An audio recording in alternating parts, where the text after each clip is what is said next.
Hey folks, I'm Tom Vasel, and welcome to the Dice Tower. This is a series of videos I'm going through the top 100 games at Board Game Geek, the #1 board game site in the world as voted on by people, and telling you what I think of these games. We are now in the top 50. Today we'll be taking a look at 50 through 41. So far in the bottom 50, I played 48 of those games. 2 of them I haven't played, so I'm doing okay so far. Let's see if that continues as we go into these. We're going to start with number 50, which is El Grande. Oh, El Grande is a great game. For a while, it was in my personal top 10. This is a game that doesn't look like much. I mean, here, look at this board. This is the board for the game.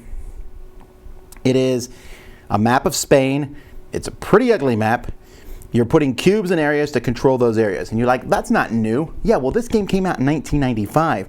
And the whole point of this game was to have the most in each of these areas. If you look at, like, for example, Newcastle here, or Newcastle, or Valencia, you'll see that there is number of victory points given whoever has first, second, or third place. There's also this Castile here where you're going to be able to drop cubes into and get points that way.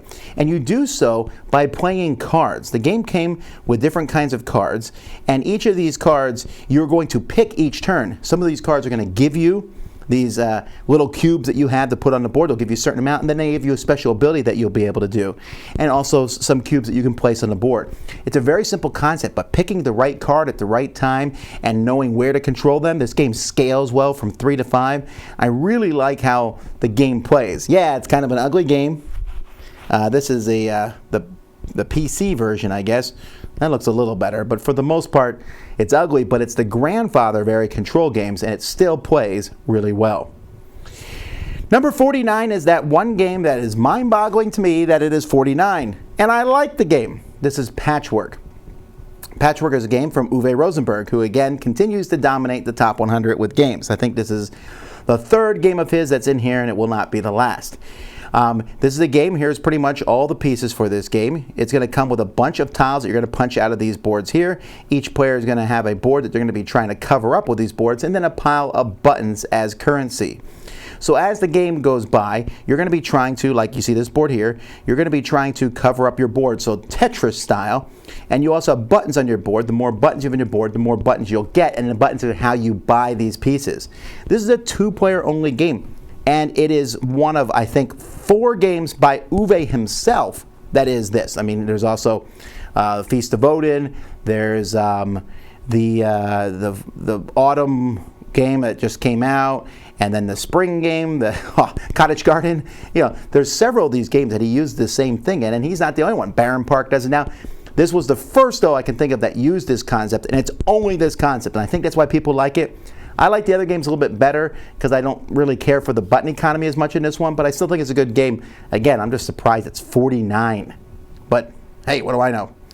Number 48 is 5 Tribes. So 5 Tribes here is a game that I think is okay. Although I certainly see the beauty in this game. And I don't mean just the way the game looks. I mean, I think the game looks fine. Although, let's take a look here. So you can see there's a board, and you're going to have these squares out, and there's going to be a bunch of these dudes out on the map, and on your turn you're going to pick up a group and drop one off Mancala style in each additional square next to that, and then wherever you place the last guy, that's the special ability you get, and if you clear tiles, you're going to be able to take the special abilities on those tiles, and you're just trying to get points. But the game is really thinky because you're going to look around at your options. In this game, the options diminish as the game goes by. And so as you're trying to figure out what color, because what special ability do you want, what are you trying to collect? Some of them give you points when you collect them. Some of them you can put different oases on the board and things and get points that way. It's a very thinky game, and you're going to sit there and like, what moves can I take? And as the game goes by, your options get smaller, but they also get more critical. I'm not a big fan of the auction bidding for turn order each time, but I don't mind playing the game. I'll play it. I like the expansions with it, and some people love it. 5 Tribes. Number 47 is Dominant Species. Now, I'm actually surprised this one is still pretty high up here, because for me, this game, I loved it when it came out in 2010, so 8 years ago, and it's fallen a little bit for me. That's because this is a really grandiose, big worker placement game. Now, it's not a very pretty game, so let's take a closer look here at these components. You can see here that it's cubes and cones and tiles on a blue board. That doesn't look awful, but essentially this game, you are one of several different species, and you are trying to rule the earth, whether as the spiders or the birds or the reptiles or the primates or whatever. And you're doing so, if you look at this picture, there's a worker placement section, and you're going to be placing workers, and they're going to let you do different things, migrate and move and dominate other species, and there's all sorts of interesting things that you can do as your species. And so each turn you're doing that, but there's also crazy wild event cards that will show up at the end of a round that might really hurt your species, and you have to work and learn to fight against these. So it's a mixture of a little bit of Ameritrash mixed with a lot of Euro style games, and a theme that really works well. The biggest crime against the game is that it's too long and that the components are like, with such a strong theme you wish they had better components. But still, it's a game a lot of people like, and it's faded a bit for me. I don't dislike it, but I don't want to play it as much as I used to, but I can see why people like it. Lords of Waterdeep, number 46. Lords of Waterdeep is a game that when I first heard about it, I was a little bit cautious. They were going to make a Dungeons and Dragons worker placement game. I didn't even know much about Waterdeep. Well, I know a lot more about it now. So here's kind of a side shot of the board. You can see people putting workers on it. This game was so much fun and is still fun, especially with the expansion. But in this game, you are trying to accomplish missions. So let's see. Here's some of the mission cards. And you can see, for example, raid to the Undermountain. You need 1 white cube, 2 orange cubes, 4 black cubes, and a purple cube. Those are not cubes. That's actually a cleric, 2 rogues, 4 fighters, and a magician. No, of course, they're really just cubes too, but it works in this game. You have these different missions, and if you pull it off, you're going to get 20 points and 2 money. You're going to be moving around the board. You're going to be building buildings that other people can go to. There's cards. There's even a little bit of take that. Not a lot of take that in the game, but there's a lot of fun to this game. It's worker placement. Go here, get some warriors. Go here, get some clerics. And then go here and accomplish the mission cards. I love this game. It's so much fun. Highly recommend it. Lords of Waterdeep. And it also has a lot of staying power. It's still being played today after it came out in 2012. Now, I already talked about Roll for the Galaxy last list. Let's take a look at the earlier sibling of it, and that's Race for the Galaxy. Race for the Galaxy is a game that, wow, I mean, until Dominion came out, Race for the Galaxy was ruling the roost. In Race for the Galaxy, you have a huge amount of cards. Here's some of the cards that come with this game. Cards are split into 2 different categories. Technologies, this little diamond here shows it to technology, and planets, which this one here shows you. Let's see if I can find a better look at some cards. So here's a bunch of the cards that come with the game. These are alien cards, and they each have a cost in them, and then they have a certain amount of victory points they're going to give you at the end of the game. And then special abilities, like this one gives you +2 military.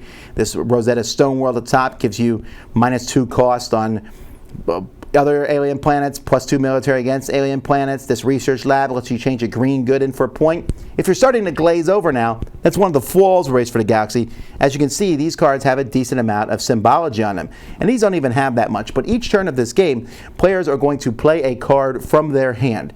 And that card is going to be an action that everybody does. But the person who played it gets a bonus. And you are building a tableau of cards like this gentleman has here in front of him, and these cards are going to give you points, and you're also going to be putting resources on which you can trade in for points. There is a lot of different strategies that you can play. You're trying to find the best combo of cards and the right action to play at the right time. And there's not a lot of interaction between the players, but there is enough, and I especially like this game with 2 or 3 players. Roll for the Galaxy, like I said, does a really good job. I like that game, but I think I like Race just a smidge better. There's a lot of expansions for it. I don't think any of them are necessary. And also, there's a really great app for this you can play online. All right, now let's go horrific with Eldritch Horror. Eldritch Horror is the sequel to Arkham Horror, and this game has a ton of stuff in it. All right, here it is. This is a 2-player game, says this person, and look how many pieces are on the board. You can see here there's a map of the world, and in this game you are taking some investigators and traveling around on this map, trying to fight off Cthulhu or whatever ancient god. You're picking one of these ancient gods and you're fighting it. Looks like here they're fighting in Vasel, whatever, one of those losers. And there's monsters that are showing up around the board. And you got to go around the board and fight them off. It has a lot of similarities to Arkham Horror, which is very popular. But this one has more of a grandiose feeling. It has a little bit of Indiana Jones mixed in. They have a ton of expansions for this. And each expansion adds a little bit extra, but doesn't overwhelm the game. I mean, as long as you don't think all that stuff out there is overwhelming. There's a lot of different card decks. Looks like this person has everything in a card holder. Oh, I have that exact same card holder, which has all those different cards, and that's a good thing to have, but that's just a small portion. This game is hard to beat, but not impossible. The expansions add more investigators and more things. It just has that fun flavor mix of semi-horror with traveling all over the world. I like it a lot personally, and obviously a lot of other people do Eldritch Horror. Number 43, I'm going to make the call that this will not be as high next year, and that's Twilight Imperium 3rd Edition, and that's because the 4th edition came out. This is space epic, really. So here, when we look at this picture, this is everything you can pretty much learn about Twilight Imperium.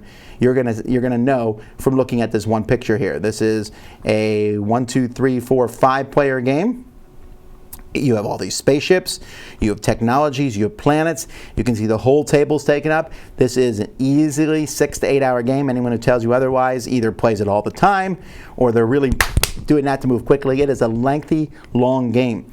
And it takes a lot of aspects from Puerto Rico and other very popular Euro games, adds them to a space epic where you're chucking dice and building technologies. Each race is very different. There's 2 very popular expansions out for Twilight Imperium 3, so popular that Twilight Imperium 4 just came out in 2017, and I fully expect to see that one rise as time goes by. But this, there's so much in this game and so many different things. That's just one picture, but you'll notice that almost every picture has the same thing. Big fleets of ships flying around, your own personal boards where you keep track of your fleets. There are different actions that you can pick each turn. I wish this one was bigger. Let's see if I can find some more pictures. This is one of the expansions with different leaders that are in the game. There's just so much involved with Twilight Imperium, but you like big, you like epic, you like space, this is your game. Number 42 is Kalis. Now, Kalis, I believe, was number 1 at one point. If it wasn't number 1, it was definitely number 2. Kalis is another one of those games that when you look at it, you're like, what's the big deal? Because it looks like the prototypical, hey, here's a bunch of images on the board. I mean, a bunch of cubes and buildings on the board. So you have this track that this provost dude is moving down, and you are trying, some of these houses are going to operate, and they're going to let you build part of the castle. The whole game is all about building parts of the castle to get victory points, and to get the resources that you need. And Kalis, while it may look ugly, there's a lot of really cool things going on in it. You have these different buildings that you can own, and if another player decides to use those, it's yours. Here's a good picture of the board before there's too many buildings on it. You'll be adding buildings as the game goes by. And like I said, this artwork isn't really doing much, but there's some pretty cool aspects. You have these different buildings you can decide to use. There's a bridge that the provost might cross or not, and some of these buildings will give you food, which is the pink cubes, and yeah, it's cubes and stuff, but you're using those to help build the castle and to do other things to get victory points at the end. It's a quality game. I know when it came out, it was the bomb to play Kalis. Kalis. And there's still some people who love it. I think it's good. I don't think it's as good as everyone else says it is, but I can see the genius behind it. It's just that I've kind of moved on to maybe more, I don't know, I want my games to look a little bit better than this one, but still, I can understand why people like it. That's Kalis, which was number 42. And the last one for today is number 41. This is a brand new game. It's a Kickstarter, The Seventh Continent. Kind of surprised this one is so far up on the list. Now, The Seventh Continent is a storytelling game.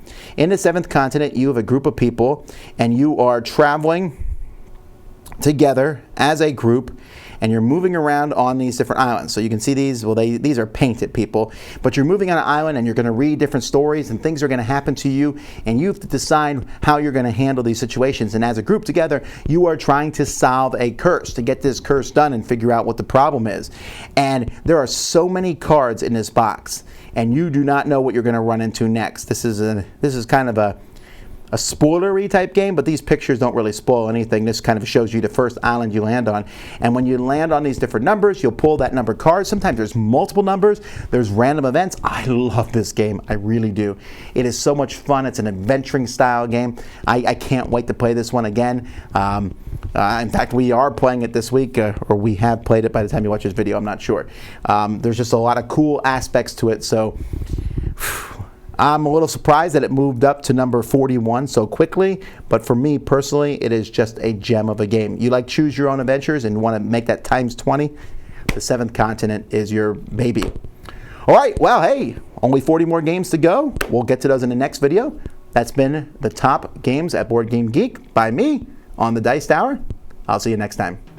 Thanks so much for watching the Dice Tower videos. Find more great videos and reviews, as well as our top-rated audio podcast at Dicetower.com. You can also find other great shows at Dicetowernetwork.com. I'm Eric Summerer, and you've been watching the Dice Tower. The Dice Tower is sponsored by Cool Stuff Inc., where you can find great games for great prices. Cool stuff in stock. Check them out at CoolStuffInc.com.